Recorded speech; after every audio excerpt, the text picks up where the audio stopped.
Hello to all who are watching this. Thank you for taking the time to engage the 2020 Oregon Specialty Crop Block Grant Program. This webinar is a process overview for the 2020 program and for all of those who could not make it to any of our live training sessions held throughout the month of December. My name is Gabrielle Redhead. I am the coordinator for the Specialty Crop Block Grant Program here at the Oregon Department of Agriculture. My telephone, my office line, my cell phone, my email, and the ODA website are all on this page. Feel free to pause here and take down some notes of my contact information. I will also have this on the last screen in this presentation, as well as the last page of the application when I overview that document. So today I'm going to do an overview of requirements, a quick look at the timeline, and I will also be reviewing the application in pretty detailed information to give to you. I just wanted to make sure that that was available on our web series as well. So just to start and give everybody the base, I wanted to pull this quote from the USDA's website, which is, "The purpose of Specialty Crop Block Grant Program is to enhance the competitiveness of specialty crops." Now, specialty crops are defined as fruits, vegetables, tree nuts, dried fruits, horticulture, and nursery crops, which also includes floriculture. The USDA is the holder of this grant through the Farm Bill. In 2008, the Farm Bill allocated this program become available to specialty crop industry members through the United States Department of Agriculture's Agricultural Marketing Service, or AMS. You'll hear me talk about that every once in a while. This link right here and this screenshot of the page is going to give you a lot of information as to how the USDA runs this program for the states. So the USDA gets the allocation from the federal government, and they turn around and award that down to the states based on a number of different factors. They have an equation that they use that also includes the amount of land in a state that's in specialty crop production, other agricultural scenarios, and economic drivers. The USDA awards that money to the states, and the states turn around and award that down to what we call subgrantees. Now, the reason that we stop on this page is to give everyone an opportunity to look at the list of crops that the USDA has on their website. So if you see where it says Specialty Crop Block Grant Program here in dark green on the left-hand side towards the bottom of the screenshot, and that has the blue text underneath. In that navigation pane on the left, there will be a button that you can click that says Definition of Specialty Crop. In that page on their website, there will be a list of all of the specialty crops that they currently consider specialty crops, and then some common crops that you might think were specialty as a non-allowable crop down at the bottom of that list. It's always good if you're going to apply for the specialty crop funding that you look at this list if you have a crop that you think may or may not be eligible. For example, wheat is not eligible, alfalfa is not eligible, and one crop that I always like to point out, especially for our Oregon agricultural industry, is hemp is not eligible because it is considered a fiber crop. And if we review the definition of specialty crop, fiber is not in fruit, vegetable, tree nut, dried fruit, horticulture, and nursery crop. It's unfortunate, but as of right now, we're not allowed to fund projects that are hemp-based. Hopefully in the next few years that changes, but then again, we have to change the definition of hemp at the federal level. So who knows if or when that will ever come about. Anyway, this page really is very useful, especially if you want to do a large multi-state grant and apply for that federally. This page has information on that, as well in the same navigation plane as the definition. You will have a navigation to final project summaries, and that has all 50 states final project summaries for I think the last 10 or so years. So you'll be able to look through some of those previous projects to understand better what Oregon funds, what the USDA likes to fund, and potentially get ideas of what other states have funded that you might think would be applicable to Oregon. And this is a great page to bookmark, especially if you've received a specialty crop grant, because it has a lot of information on it. So I just want to talk about also the specialty crop program on a national level, and then we'll kind of get some more micro about Oregon and our program in general. So we had some changes from the 2018 Farm Bill that recently passed, two in particular that I want to talk on a national level that is kind of spurted down to what we do here in Oregon. So the first being that performance measures, they're not changed yet. However, they could change in the next few years because in the Farm Bill, there was a direction to the USDA to review the performance measures it currently has in place, which are eight outcomes and a multitude of indicators, which I'll talk about later in the presentation. Now, in the Farm Bill, they requested that the USDA review those performance measures to ensure that they're actually something that the program can find useful data from. In conjunction with the National Association of State Departments of Agriculture, also known as NASDA, the USDA is reviewing those performance measures. They've done a couple of national conference calls, a few regional and local workshops. They are really working to find out what performance measures are going to work best for all of these programs that USDA handles. The second thing, and probably the most impactful thing, is that the USDA removed the word solely from all of its purposes. So if we go back a couple of slides where it said the specialty crop program's purpose is to enhance the competitiveness of specialty crops, it used to say solely enhance. We're not 100% sure how the USDA is going to imply this rule or apply this rule, excuse me, because it was just changed in the 2018 Farm Bill. And because it changed in 2018 Farm Bill, the timing of the 2019 grants did not align with the passage of that Farm Bill. So we're still not 100% sure on how solely is going to be applied. That will be more understood at the end of this grant year of 2020. Other than those two big changes, Oregon has had a few programmatic changes internally. We have updated our priorities, which I'll speak about soon. We've also gotten an increased allocation every year, which has been wonderful. Like I said earlier, the USDA uses a formula that has a number of different factors, but one of the factors is how many acres we have in production of specialty crops, which is one reason why the census is so important for people to report actually what they are producing, because that's an impact on the amount of money that we get federally allocated to us in this program and a few others. Lastly, the 2018 Farm Bill also stated that the specialty crop coordinators like myself needed to attend a nationwide conference. Well, not needed, but requested that we attend a nationwide conference so that we can better understand how other programs run, how other state and other national programs run, to better coordinate this program and better use of our what everyone else has created, so we're not reinventing the wheel in every single program. Next, we're going to talk a little bit about eligibility on a national scale. This is what the USDA puts out for all specialty crop programs across the states and our territories. So this is something that if you're not an Oregon applicant, this will also apply in your state as well. So obviously there's our definition of specialty crop again: fruits, vegetables, tree nuts, dried fruits, horticulture, nursery crops, and floriculture.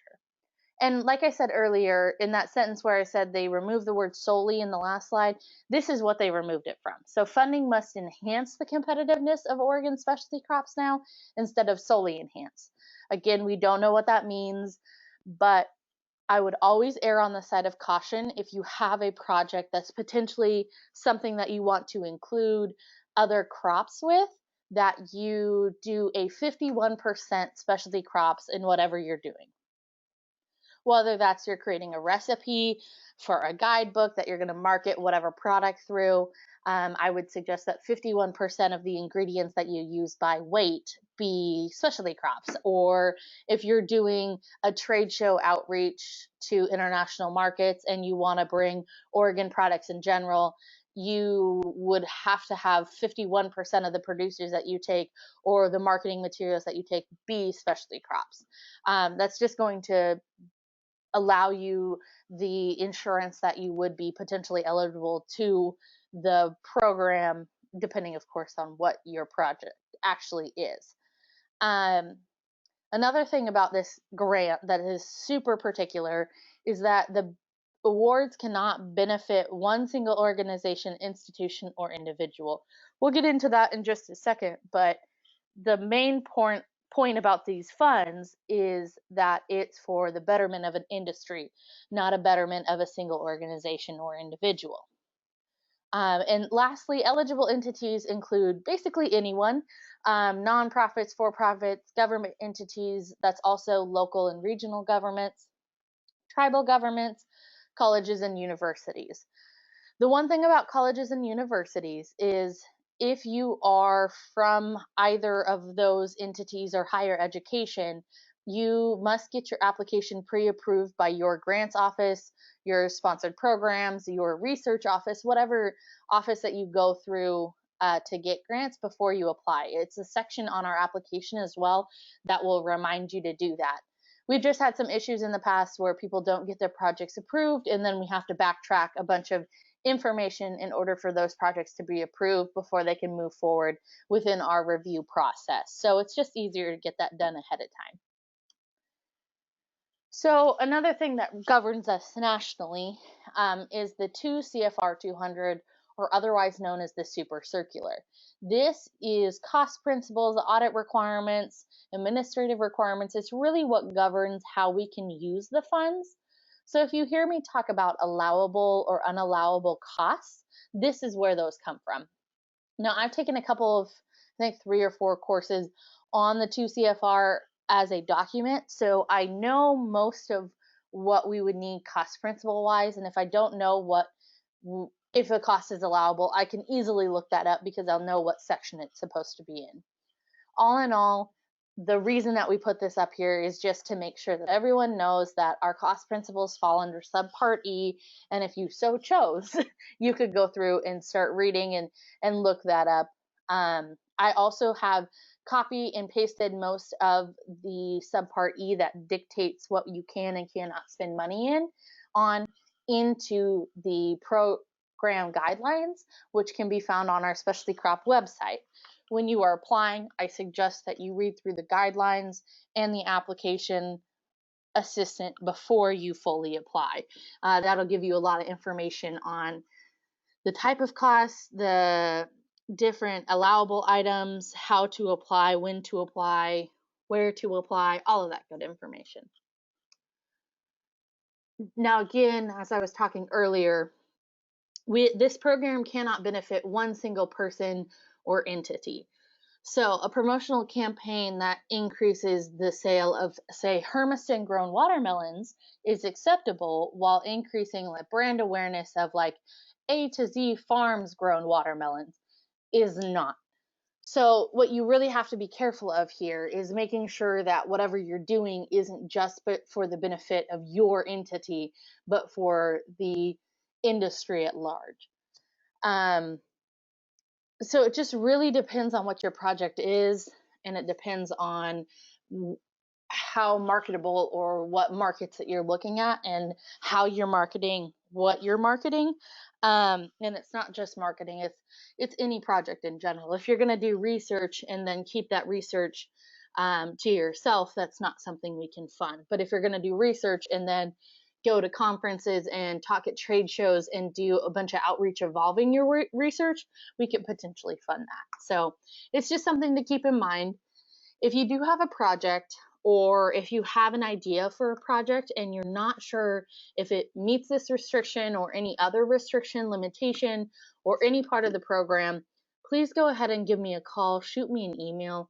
I'm here to assist you guys and make sure that your projects are successful and that you guys get a good result from the money that we expend on your project.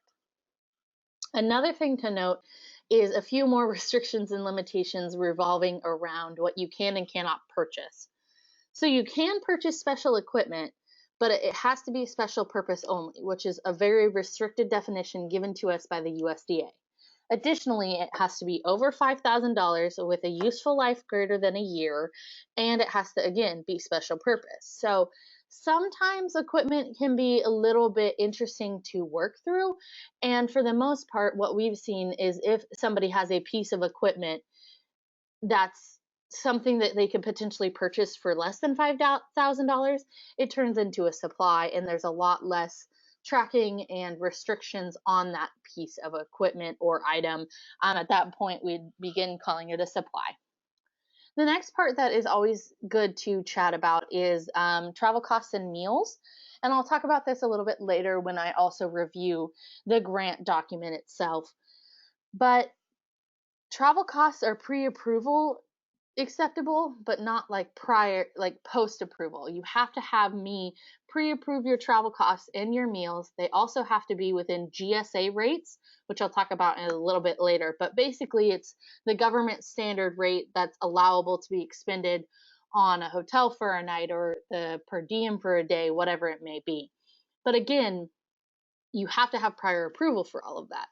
Additionally, certain meals are not allowable. Say you guys just went to a trade show, and after the trade show, you all went to dinner, and that was a part of your per diem. That's allowable. But if you went to a trade show and hadn't put your per diem in the application or got it pre-approved, we wouldn't be able to reimburse for that per diem. Now say that you guys had a meeting at your headquarters, and that meeting got over at 3 o'clock, but then you decide everybody needs to go out to dinner and you want to pay for everybody's dinner through this grant. That is unallowable. We cannot purchase meals, and we can't do entertainment costs. There's a few other things that we can't do as well. So meals you have to be really careful of. If you have something that involves meals, like the ODA a few years ago did crop up dinners. That's a very different conversation. If your project is revolving around people eating and trying specialty crops, we can allow that activity a lot easier than we can dinner for everybody just because you wanted it to. Rental costs of building and equipment are allowed when they're directly associated for the project. So what this means is if you have an office space that you guys rent for your organization, you can't ask us to pay 100% of the rent 100% of the time unless you're doing 100% of specialty crop work. Say you only do 5% of specialty crop work, that's the most amount that you could potentially request in reimbursements for rental cost. Again, if you have this, let's chat about it. I'll be able to help you through how to write that into your grant. Another big part of this that a lot of people try to do is create coupons or incentives, specifically around price discounts or some sort of redemptions. We can't do that. It's just not something that is allowable for this. Of course, grant funds cannot be used for political or lobbying activities. That's a big one. Lastly, no indirect or overhead costs are allowed, and that's either in the request for funds or in the matching funds, because matching funds also have to be allowable cost activities. So what this means is that indirect funds cannot be requested, and overhead costs can also not be requested, but anything that you put into your grant application has to have a justification with it. And when you justify, it has to be something that is directly related to grant activities. We can't just give you money to do, pay for a brand new printer for the office when you're not even going to print anything for the specialty crop project. Now let's dig deeper down into the Oregon program from a national level here.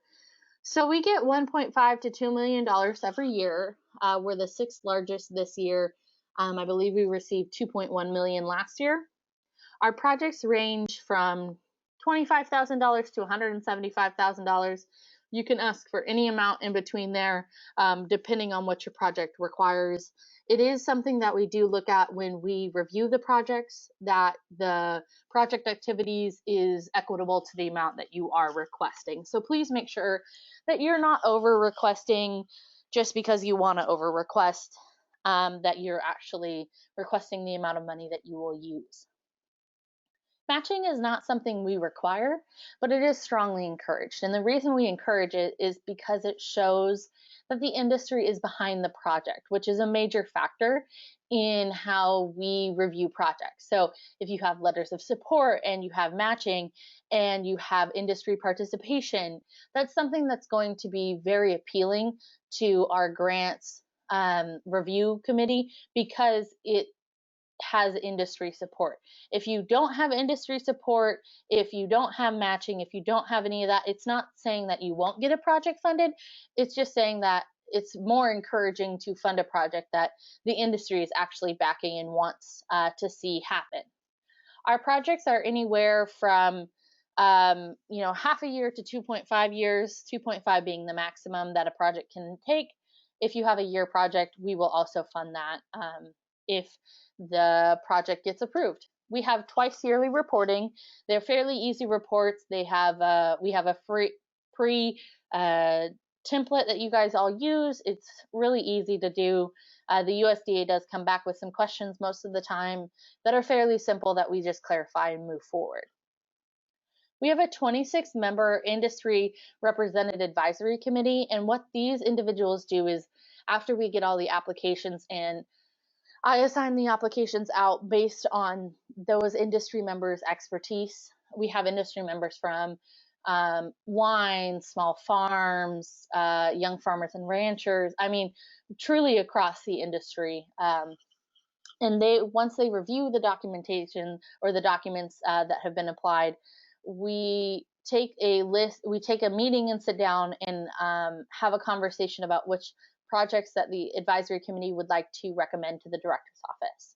Once I have that list of recommendations, we go to the director's office, we sit down, we have a broader conversation about the demographics of where projects are, what industries they hit, how many get to be affected by those projects, and so on. And we take the recommendations of the advisory committee, and we then accept projects based on their recommendations, based on external factors, and that's how we select the people that we'd like to fund that year. Our funding priorities were established in 2012, and they get updated every fall. Last year we added 2 new priorities, which I will talk about next. Our program priorities, like I said, there's 7 of them, with the first having 2 subcategories. So the key part about the Oregon priorities is that we do not give any weight or extra points or anything to any one of these projects. They're all worth the same in our minds to each other. There's nothing in there, no specific order. Market development and access is not any better than food safety and compliance. We don't really compare the projects. The projects have to stand on their own 2 feet. So just diving into the priorities here for a minute, market development and access has both an international and then a local component. And local can be regional, it can be domestic, it can be, as local as your local farm direct, all of that type of information. So market development and access is pretty broad, pretty open-ended. And if you have a project in here, when you go to do your outcomes and indicators, I would love to talk to you a little bit more about that specifically, because the USDA requires that you use outcome number 1, indicator number 1, which is a measurement of sales, but we don't necessarily always measure that way. So I'd love to have a conversation with you about it. Again, my information was at the beginning of this presentation. It'll be at the end. It'll also be somewhere in the middle of the presentation. Next, we look at food safety, compliance, and traceability. This one was really written when FSMA was first coming out, because we wanted to make sure that we had a way to potentially do projects that assist the industry in getting started into that new law and new compliance structure. Next is cross-commodity collaboration, which is the first of the 2 new added priorities last year, meaning this one really talks about wanting to make sure that we're not duplicating efforts. So if the berry industry creates an outreach opportunity in a workshop, that can potentially be applied to, say, the potato industry or onions or, hops, whatever other specialty crops that you want. So that also includes working with another commodity industry to do a project. So say the berries in the potato industry wanted to pair up and say make a bunch of recipes on how you use berries with potatoes, that could also fall under cross commodity collaboration. Additionally, all of these topics have a more in-depth conversation about them on our website. So if you visit our Oregon Specialty Crop website, on the left-hand side with the navigation plane, there should be a program priority tab that you can click that has a better and more in-depth explanation of each of these. After cross-commodity collaboration, we have on-farm labor needs, workforce programs, or tools. That's pretty self-explanatory. I'd love to see a program or a project around H2A, or something. I mean, we've been doing a bunch with WPS right now, trying to make sure that workforce are trained and they have the tools that they need to be on the farm. Addressing regulatory burden was the second new priority that we applied last year, and this is really mainly about an education priority, being that we want to make sure that our industries understand the regulations that they are put under, whether that's from the ODA doing a workshop or, like I said earlier, WPS and explaining that. If it's a FSMA workshop and explaining how they apply there's a lot of these that are interdependent that you could potentially do a project that hits 3 or 4 of these priorities, which is all great. Next, we have a productivity enhancements, innovation, and value-added product priority. This one is really about research and being able to innovate and create enhancements and do value-added products. This one is one that OSU uses a lot in their research, but it's also a very open-ended, very non-specific priority that could apply to a lot of different things. Last priority here is a special one. It's the agriculture and food related priorities as identified by the Oregon Solutions Network's Regional Solution Centers. So with this priority, and the reason I say it's special is because it has to be paired with one of the other 6 priorities. And again, none of them get any more points than another, but this one, if there is a food-related priority identified by the Regional Solution Centers, which are based out of the governor's office, that your project wants to work through. Say you have a food-related priority about getting more urban understanding of the rural lifestyle, and you do that through an education and outreach opportunity specifically about specialty crop projects. You work with the regional solution centers and they give you a letter of support for your project. You also get a letter of support from someone in the legislative assembly, or someone in the governor's office to work towards that priority. That would be something that would be acceptable. But again, you have to have a second priority if you select that one. You also have to have a letter of support by, like I said, someone in the legislative assembly or someone from the governor's office, someone from regional solutions. You just have to have another letter of support. It also can be included as one of your 5 that you have available to you. But just make sure that you also pair that with something else. If you have any questions, again, please call, please email, and we'll have a conversation about it. The next section that I'm going to talk about right before we go into our application and reviewing that is our timing for 2020. So we will open the Oregon process or the request for proposal on December 2nd, 2019. It will go live. We'll do this in a number of different ways. We'll send out a Gov delivery notice. All of the 2020 information will be available on our website. You'll be able to actually start, applying to the program. If you know the application, you already have it ready and filled out. That's the day that our application submission portal will open, all of that stuff. in the month of December, I will be traveling across the state and doing outreach opportunities to around 20 different locations across the state about this program and this process. So if you are around in December and you would like to see this presentation live, you can go ahead and look at our website and find the closest presentation to you. On January 31st at noon, again, that's at noon, we are going to be closing the 2020 process full grant request for proposals. This deadline is, like I said, at noon. Please make sure that you have all of your application submission in by that point. It's better to submit earlier in the day. If you can even submit by like 11 o'clock, it's better than noon, because a lot of people wait to the last second and they submit at noon, and then our submission portal crashes. And then there's a whole bunch of emails of, did you get it in on time? Did it actually submit? There's just a bunch of issues with that. So please make sure that you submit, I suggest before January 31st, but at least by January 31st at noon. We will not accept any applications past that point unless the RFP goes down and we have some issues with the internet. In April of 2020, we will select our subgrantee partners, and you will move forward to the USDA state plan application, which is due in May 1st is our estimated date. We have not had that released by the USDA quite yet.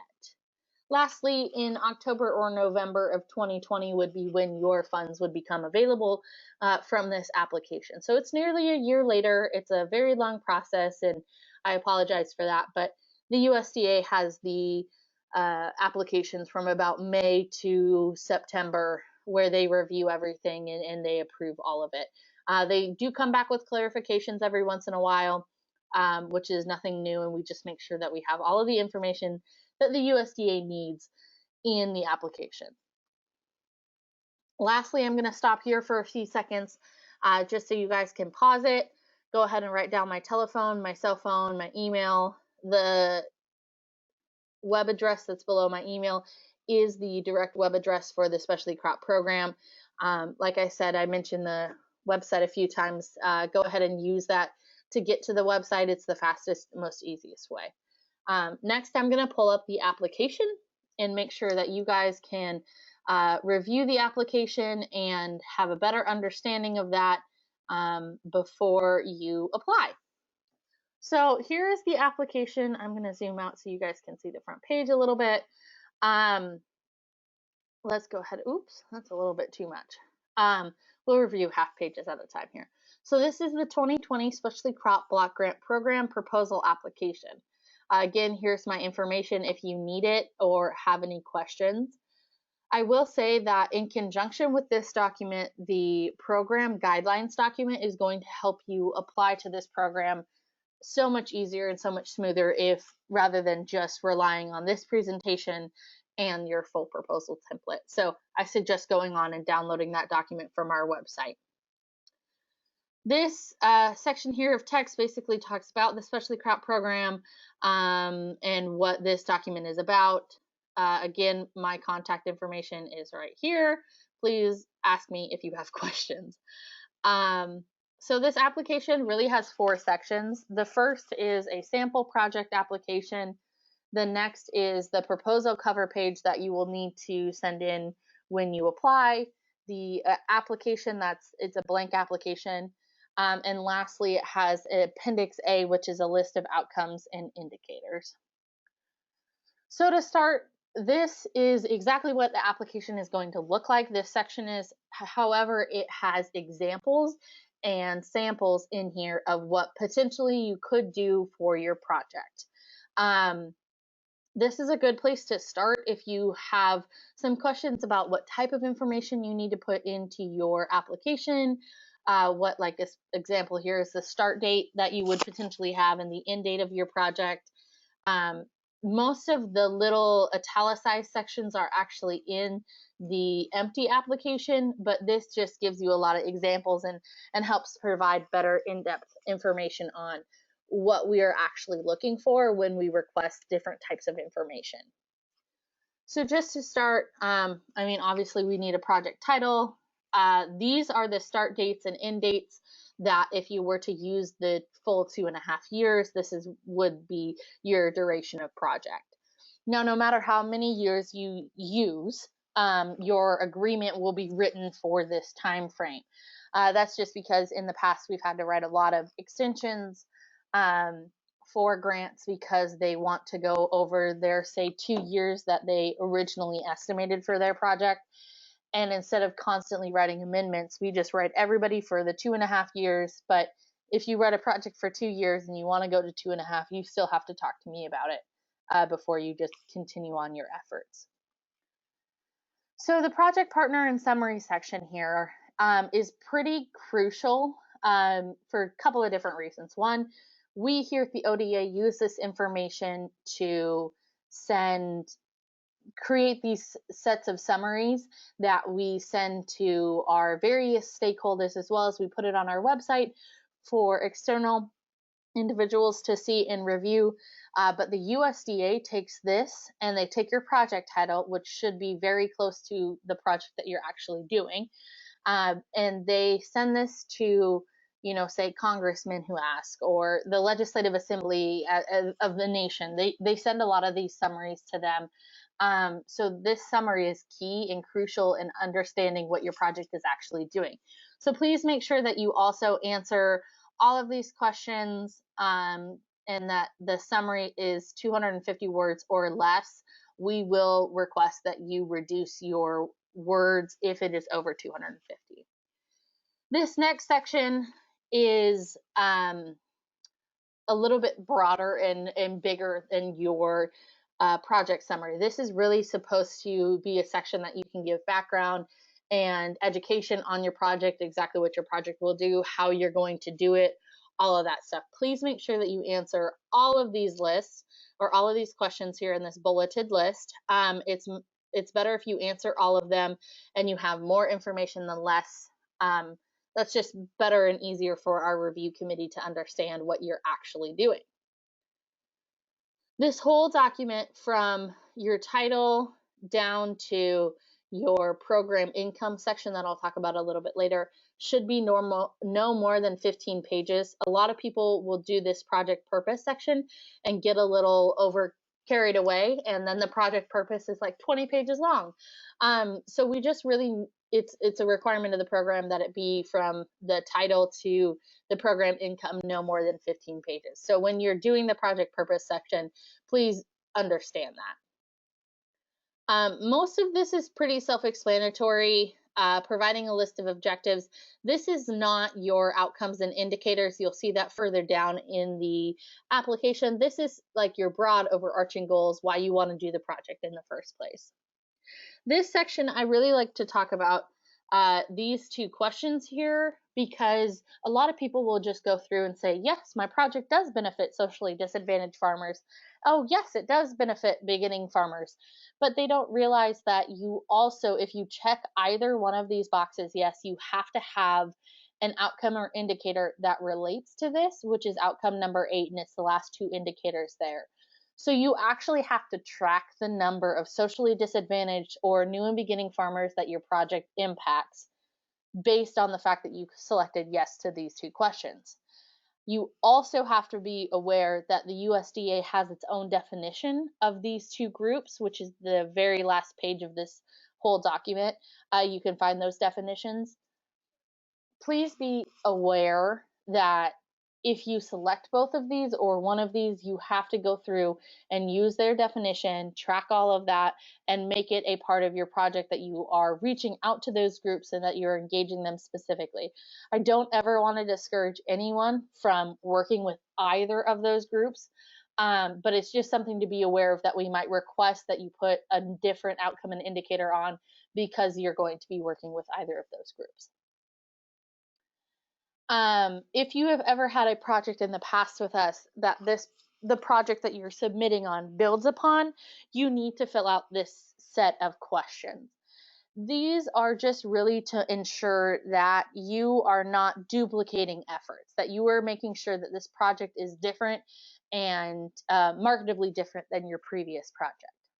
However, if you have a previous project funded, if this is their first year applying, if this is a new project that you want to do, regardless of if your project was previously funded, you need to answer this question. We get a lot of people that skip this because it's in the previously funded section, and then we have to ask for clarification on it. And I want to make sure that we put emphasis on making sure that you guys review this and put that answer to this question on your application. Otherwise, I will come back and have to ask you for that information.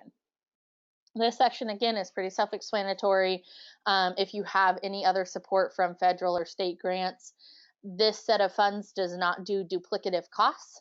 So if you are getting other support from other grants, we need to know about it to make sure that we're not paying for the same thing that they're paying for, and that we're all using the money to the best ability of those funds.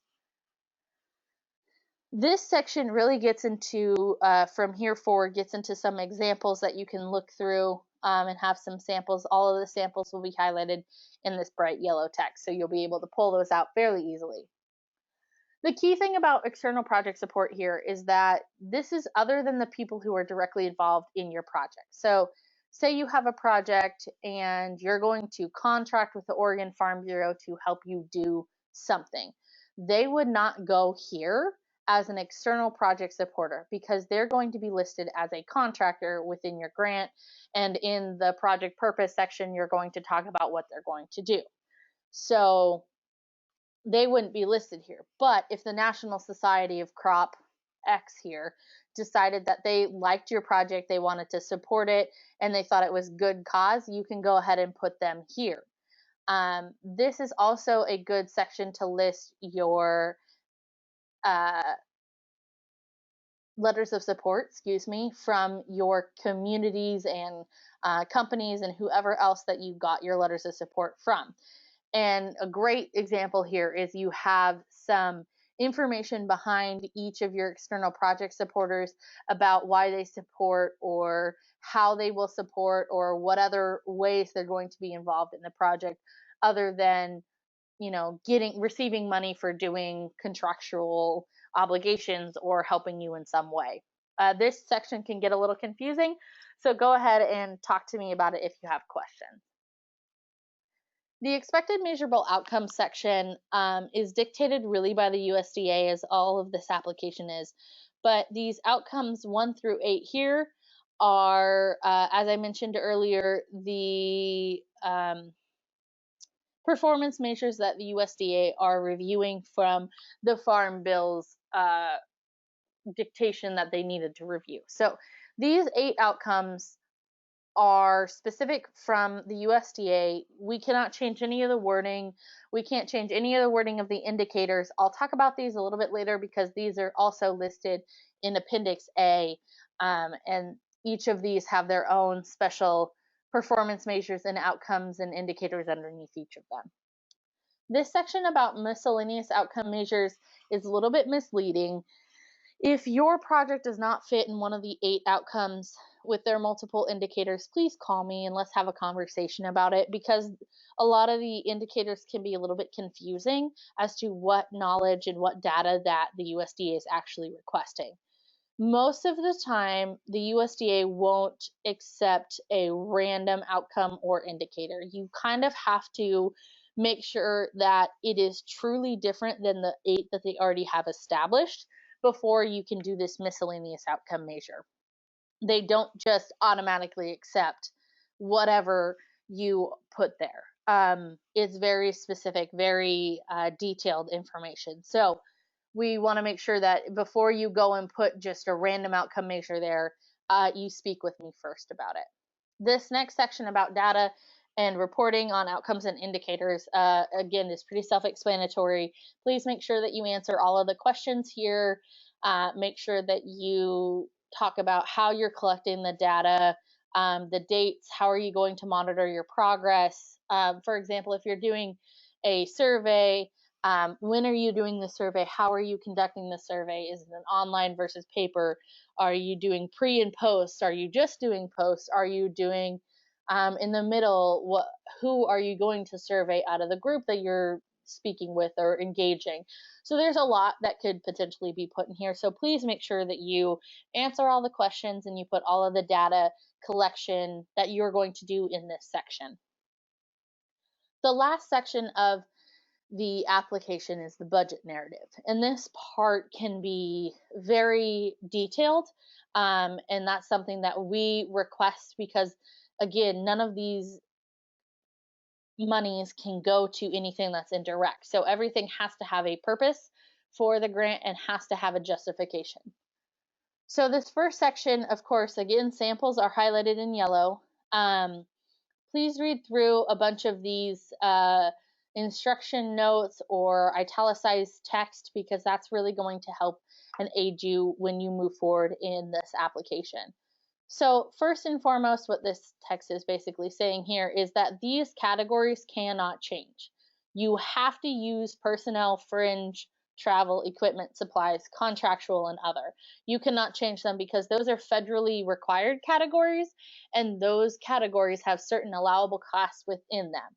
So if you just went and changed travel to something else, we would still have to look at how you do travel. We'd still have to look at all of that cost and if it was allowable under the travel category. So you can't change these. They're pre-allocated. Don't touch them. Just put your amounts in the fund requested category. So obviously personnel is pretty straightforward. Make sure that you put your level of effort and hours percentage here. In your personnel section 1, this is a justification, and we need this basically for every cost, like I said earlier, within the grant, because we need to make sure that what we are purchasing is directly in use with the grant. One thing that about this definition or this justification, that's something I don't particularly I find is missing, is that the lady Alice here does not have an annual salary or does not have some sort of other information with her about how much she makes an hour or what her FTE is, because it says she's one FTE for $10,000 about, and she has 30 years experience. So that's a little off to me. So that's something I might question. So if the FTE is less than 1, if your hours, you list a bunch of hours, I need to know what information you're basing that off of. So this is just missing a few numbers, but that's not something I couldn't ask in a clarifying email. Fringe benefit does not need any justification, but make sure that you put your fringe benefit rate in there so we can make sure that the calculation is correct. So as I said earlier, I would talk about the GSA rate a little bit with you guys. And this is the reason why I wanted to talk about it, is because in the travel section, we can't go over the allocated GSA federal travel rates. So what that means is the GSA has rates for per diem for meals, they have rate for hotel, and they have it based on the counties in Oregon or the general location. So say you have a request that you're going to do a international opportunity and you're bringing buyers in from Japan and they're all going to stay in Portland for an entire week. You can't go buy them the fanciest hotel rooms and spend $1,000 every night on each hotel room. That doesn't work. What you can do is you can look at the GSA rate for Portland area in the middle of summer and see that it's X amount of dollars, and then find a hotel that's under that amount of dollars. A lot of the times, if you talk to hotels and say that you have this federal grant and you need to stay, around the government rate, they'll be very accommodating. And we can also talk about that if you have a need for that. The USDA will come back with questions if you request more funds than the GSA rate allows for that area at that point in time. And then, of course, we can provide more justification. Like the example I just gave with Portland, of course, Portland's a very expensive town to stay the night in. So if you did, $500 a night for every single person that you're bringing in, and the USDA question that, you can always just say, hey, these are the rates that we got information from these 4 hotels. This was the cheapest rate because it's Portland in the middle of summer, or whatever it is. And so we could potentially work around that, but GSA rate is something that we have to start with and have to go on. Again, like I said earlier, every cost has to have a justification. So like this Corvallis which is a car and you're doing miles, it has a justification that this group is hosting a workshop in Corvallis. Now, say that you're renting a car in Corvallis and you're driving to Portland to fly out to New York. What you would end up doing is in this number column here where it says 1 and 2, you would put trip 1 and you would have, destination Portland type car, all of this information. And in the justification under trip 1, you would have, we rented a car from Corvallis to Portland to fly out to New York. So you can combine trips, you can combine these line items by doing trip 1 or trip 2 in your number section. But again, we need justification on every single cost, so you can't just put car to Portland in this first line and then not have a car to Portland in your trip 1 justification. If you have questions on travel, please let me know. This is also where you would include per diem for any travel expenses. Let's see. Oh, the next section is equipment. I'm going to zoom in a little bit here. So equipment, again, it has to be special purpose, non-expendable personal property, have a useful life of more than 1 year, and have more than a $5,000 per unit cost.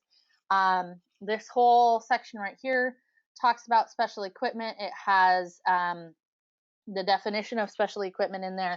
If you are going to purchase equipment, you and I have to discuss it because I have to okay that it's a special purpose piece of equipment with USDA before we turn around and apply to them.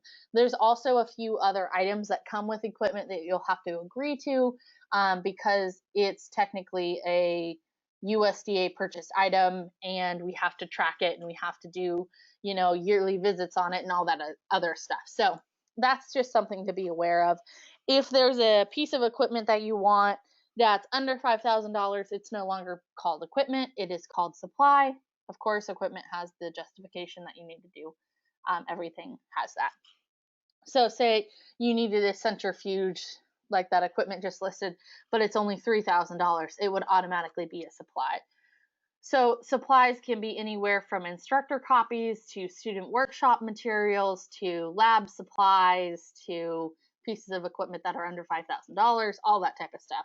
And again, each of them need a justification. So if you are doing a research project and you have something like lab supplies written down there, you need to have a more detailed list than just lab supplies. Again, this program cannot just do overhead or indirect costs. So we have to know what items are actually going to be used for the grant and be able to expend money on those items alone. That being said, if you just have lab supplies as general, we don't know what you're purchasing, and B, if it's actually going to be used for a grant. So say you're doing a research project that is involving, figuring out like how to harvest hazelnuts better, and you purchase a lab supply for a, testing item, we don't necessarily know how those correlate. So you need to justify each of those items below in your justification section that tells us how purchasing this sampling equipment or purchasing, this agar plate versus and how that goes into the project that you're doing. So that's why we need the justification. I'm not a scientist, so that may or may not have made sense to people, and I apologize. This next section is all about contractual. This is going to be where you get a lot of your sample information and the most sample information. So this section, this 1 through 4 here, you can always add lines if you need more contractors, is really just your overall list of all of your contractors, their hourly, flat rate, what they're doing, and the funds requested. Now, the justification section is a little bit different. than anything else that we've seen so far. So you can see here it lists contractor 1, 2, 3, but really this is how we want you to justify it. Again, this is the bright yellow highlight. So you have contractor number 1 and you have contractor number 1's justification of what they are doing. And then they have your scope of work. From there, you also have a breakdown of what contractor number 1 will be used for. So obviously this one has personnel, fringe, and then contractual, technical development and modification, design service, hosting, and maintenance for their total cost. Contractor number 2 has the same breakdown, but it has just a few different description items here. And it also has what the contractor will be responsible for, which is basically what the contractor's scope of work is up here in contractor number 1. Please make sure that you follow this outline when you are doing contractors. It's much easier to understand on our end what your contractors are actually doing. The second to last section in the budget is your other category. A lot of things that you can't necessarily find homes for will go here. For example, we have graduate student tuition from, say, OSU that is doing a research project. That goes here rather than in personnel. And that might just be a little bit different than what you were maybe originally thinking. So if something needs to be moved to other or needs to be moved to a different cost category, don't feel bad. I'll help you. I'll notify you that it needs to be moved, and then we'll just move that cost. Again, other requires justification down here. You need to make sure that you are justifying every single item. The last section before our attachments is program income. So say you're doing a workshop that you charge people to attend $20. All of that money that you build from that project needs to turn around and be put right back into the project. Excuse me, all of the money you develop from the workshop needs to be turned back into the project. So this can be done in a number of different ways. So say you get $100 back from your first workshop and you turn around and you spend that $100 on printing for the next workshop. There's also a little bit more explanation of uses of program income alternatives. So you can add the program income to your overall project funds, and say you're doing, not only are you doing workshops with the project funds that you receive from us, but from the program income, you're going to do all of the advertisements for those workshops. You can also do a deduction from the total allowable cost of the project. So say that you want to do these workshops and you were originally going to charge us for the advertisement, but then, or the marketing, but then you decided that you wanted to charge for the workshops, you would deduct the amount that you were going to charge the federal grant in marketing, because you have now a new source of income to provide the funding for that. Being that we don't require matching, this cost share matching section doesn't really apply. And the last two sections of the application are attachments. So we have the matching fund narrative that looks a little bit different than this, but this is more just an explanation of what in-kind versus cash match is. And then we also have attachment B, which is the work plan. So the work plan is project activity, who's responsible and when. It can be as simple as what we have here in the sample, or it can be extremely in-depth and detailed. It's really up to you. So those are the first section of the application template. So that's the overview. This section is instructions. Please make sure that you read through this. You get to know this section because this is really what's going to be impressed upon you when you apply.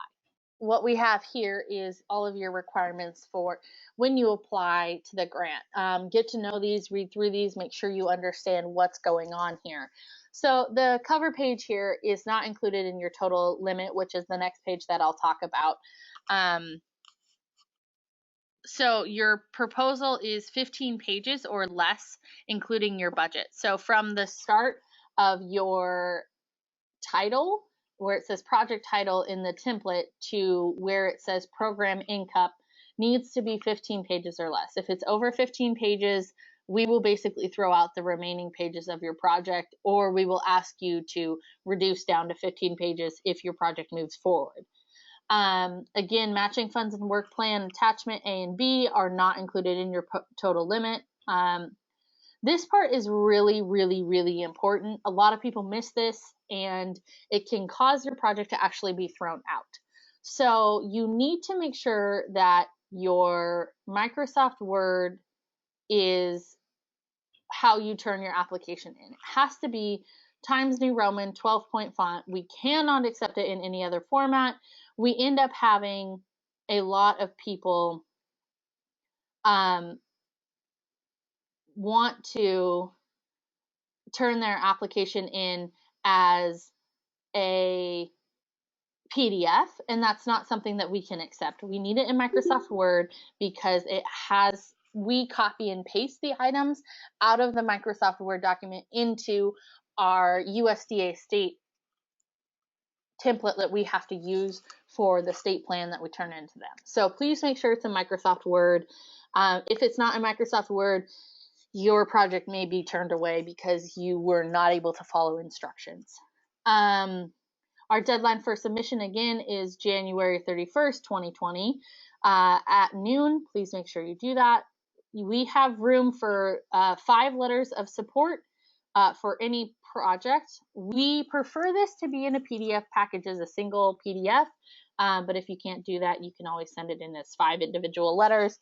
We do prefer these are in PDF than they are in Word. We're not as strict with these as we are with the actual application being in Word, because sometimes people don't have access to PDF or other documentation. The next bullet here with submission is going to be the link on how you submit. We use a secure FTP site. So when you go to submit, please make sure that you fill in all of the information requested, because it sends you a receipt of your upload and me a receipt of your upload. So if you don't put your email in there, you're not going to get a receipt of the upload, which has been happening a lot to some of our other FTP users. When you submit to the FTP, again, we recommend that it's not at noon on January 31st because the FTP is an online portal. It can potentially crash. So what I always suggest people do is submit early, maybe even if it's January 30th, put it on your calendars. That's the day that the deadline closes, and submit it then, because you don't risk the FTP crashing. You also don't risk me not getting it. It's just very much easier on all of us. Again, my contact is here. If something does happen to the FTP and you try to upload, we can always accept applications via email. We really don't like to do that, but again, if the FTP goes down, there's nothing we can do about it. So this is the cover page for the grant. This is not included in your 15 page limit. I'll scroll out so you can see the whole thing. Couple of different things on here. Please make sure that you fill all of your information out to the best of your ability. One new item here is this higher education only section, and it's asking if your application has been approved by your grants office if required. I know OSU requires that the sponsored programs office approves the grant before it gets applied to me. So if you are from higher education, please go through your grants office, go through your sponsored programs, go through your sponsored research, whatever office that you use and that controls your grants. Make sure that they know that you're applying, because there might be some path that you have to take through them to get your application approved before you can apply. I suggest getting your application done by the end of December and sending it to them so that they can review it in January. Give them as much time as they need as well. Go through and make sure that you read all of the italicized. You make sure that you select their program priority. Here's also the direct link to Specialty Crop Block Grant Program if you need better understanding of these 7 priorities here. Your project title and your project partners. Now, your project partners here are who are actually participating in the grant. So like I said earlier, say you contract with the Oregon Farm Bureau, this is where you would go ahead and put those types of project partners. And from here on, it's the same application that I've already reviewed. It's just blank with no samples or examples. So we'll scroll through this fairly quickly because I want to jump to the next section here, which is the amendment, or excuse me, Appendix A. Here, oh, one thing here is Attachment A, which is your match tracking. Like I said, it would look a little bit different.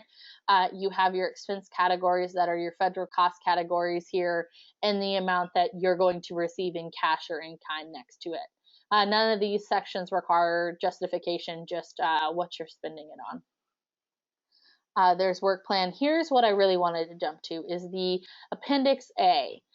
So this whole section is what the USDA has allocated as our performance measures. So those 8 outcomes in multiple indicators that I was discussing earlier are within this section.